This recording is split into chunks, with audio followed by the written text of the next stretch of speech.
Good morning. आज का सवाल नंबर 4, प्रश्नावली 8.1। सवाल दिया गया है कि अगर 15 कॉट ए का मान 8 के बराबर है तो हमें साइन ए और सेक ए का हमें मान ज्ञात करना है।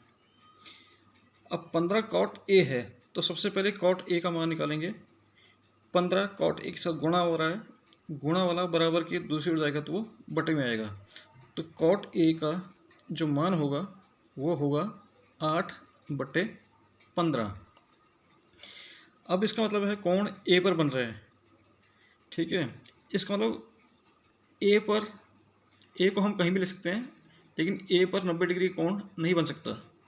तो ए को सपोज मैंने यहाँ पे लिया तो सामने इसको बी और सी हम कहीं भी ले सकते हैं। ए को छोड़ करके बाकी दो बिंदु हम कहीं भी ले सकते हैं, किसी को भी बी मान सकते हैं, किसी को भी हम सी मान सकते हैं। तो कॉट ए का मान, और कॉट जो होता है वो होता है कि आधार बटे लंब। जहाँ पर कोण बनता है वो हमेशा आधार होता है। ये आपके पास आधार हो गया। कोण जहाँ बनेगा उसके सामने वाला वो लंब हो जाएगा। 90 डिग्री के सामने वाला हमेशा ये कर्ण होगा। अब इसका मतलब आधार का मान हमारे पास 8 और लंब का मान 15। अब क्योंकि हमें साइन ए और सेक ए का मान निकालना है, क्योंकि साइन ए का मान होता है लंब बटे कर्ण। लंब ये हो गया और हमें कर्ण चाहिए, तो तीसरी भुजा निकालने के लिए हम हमेशा पाइथागोरस प्रमेय का इस्तेमाल करेंगे। तो समकोण त्रिभुज ए बी सी में पाइथागोरस प्रमेय से, पाइथागोरस प्रमेय क्या कहती है कि कर्ण का जो वर्ग है, यानी कि सबसे बड़ी भुजा का जो वर्ग होगा अन्य दो भुजाओं के वर्गों के योगफल के बराबर होगा। यानी कि कर्ण का वर्ग ये बराबर हुआ आधार का वर्ग प्लस लंब का वर्ग।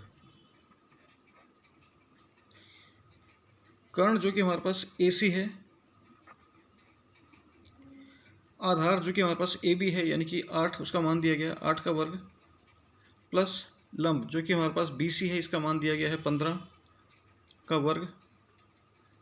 8 का वर्ग 64, 15 का वर्ग 225, 225 में 64 जोड़ दिया 289। ये हुआ AC का वर्ग। यहाँ से वर्ग हटेगा दाईं ओर वर्गमूल में आएगा। तो AC का जो मान आया है वो वर्गमूल 289, जो कि वर्गमूल निकालने का तरीका है, समझते हैं इसको। दाईं ओर से जोड़े बनाने शुरू करेंगे। एक जोड़ा बन गया और एक ये अकेला रख के इसको ऐसे ही लेके चलेंगे। जो अंक इधर आएगा वही अंक इधर भी आएगा। तो एक लेके चला, एक एकम एक, दो में से एक गया, एक हुआ, और उसके बाद हम अगला जोड़ा उतार देंगे पूरा 8 9। और जो भी यहाँ पर पहला अंक होगा इसको हम गुणा करवाएंगे 2 से। सिर्फ पहले ही अंक की गुणा होगी 2 से, 2 एकम 2। इसके बाद जो अंक इधर आएगा वही अंक इधर आएगा। तो माना सपोज यहाँ पे 7 लिया तो इधर भी 7, 7 7 49, हंसले 4, 7 दूनी 14 और 4 18। तो AC का जो मान आया है ये आया है 17। अब हमें मान निकालना है साइन ए का। साइन का हुआ सूत्र है लंब बटे कर्ण। तो साइन ए बराबर लंब का जो मान आया है, लंब का मान दिया गया 15 और कर्ण का जो मान है वो 17, 15/17। अब सेक ए का मान निकालना है। सेक ए, सेक कॉस का उल्टा होता है। कॉस का सूत्र है आधार बटे कर्ण। अब इसमें जो सूत्र हो जाएगा वो होगा कर्ण बटे आधार। सेक ए का सूत्र होगा कर्ण बटे आधार। कर्ण का मान 17 और आधार का मान 8, तो इसका उत्तर हुआ 17/8। ये इसका उत्तर हुआ।